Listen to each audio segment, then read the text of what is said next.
ভুট্টা খেতে কিন্তু খুবই ভালো লাগে, আর যদি সেটা রসালো আর একদম মিষ্টি হয় তাহলে তো আর কথাই নেই। আমি এখানে 250 গ্রামের মতো সুইট কর্ন নিয়ে নিয়েছি।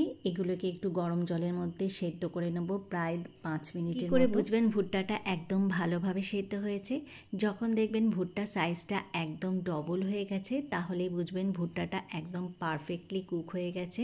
আর যেহেতু এটা সুইট কর্ন সেই জন্য সেদ্ধ করার সময় কোনো রকম নুন টুন কিছুই দিতে হবে না। কিছুক্ষণ পরেই দেখুন ভুট্টা সাইজটা ফুলে কতটা বড় হয়ে গেছে। এবার জলটাকে একটা ছাঁকনির সাহায্যে ছেঁকে নেব, তারপর ভুট্টাটা একটা বোলের মধ্যে ট্রান্সফার করে দেব।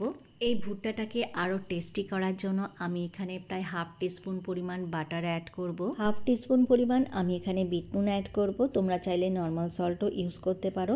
আর দেব আধা চামচ পরিমাণ গোলমরিচের গুঁড়ো।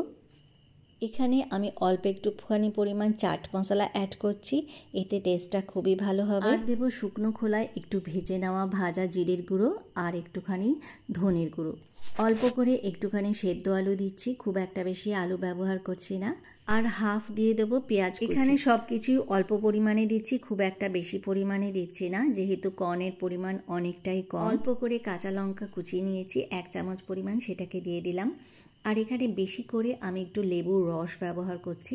এখানে আমি কোনো রকম তেঁতুল ব্যবহার করব না, মানে চাটনি দেবো না, সেই জন্য লেবুর রসটা একটু বেশি করে দিতে হবে। এখানে লেবুর রসের ফ্লেভারটা খুবই ভালো আসবে। আর এখানে আমি গন্ধরাজ লেবুটা দিয়েছি।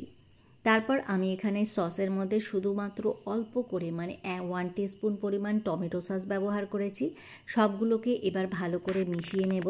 ভুট্টার মধ্যে কিন্তু প্রচণ্ড পরিমাণে পটাশিয়াম, ভিটামিন এ, বি আর ই রয়েছে, আরও অনেক মিনারেলস রয়েছে। এই জন্য আমাদের প্রত্যেক দিনই প্রায় একটু করে ভুট্টা খাওয়া উচিত। আর যদি সেটা একটু টেস্টি করে বানানো হয় তাহলে বাচ্চারা তো খেতে চাইবে। রেসিপিটা অবশ্যই ট্রাই করে আমাকে কমেন্ট করে জানাবেন কীরকম হয়েছে। আজকের মতো এখানেই বিদায় নিচ্ছি। সবাই ভালো থাকবেন। Tata, bye bye and take care.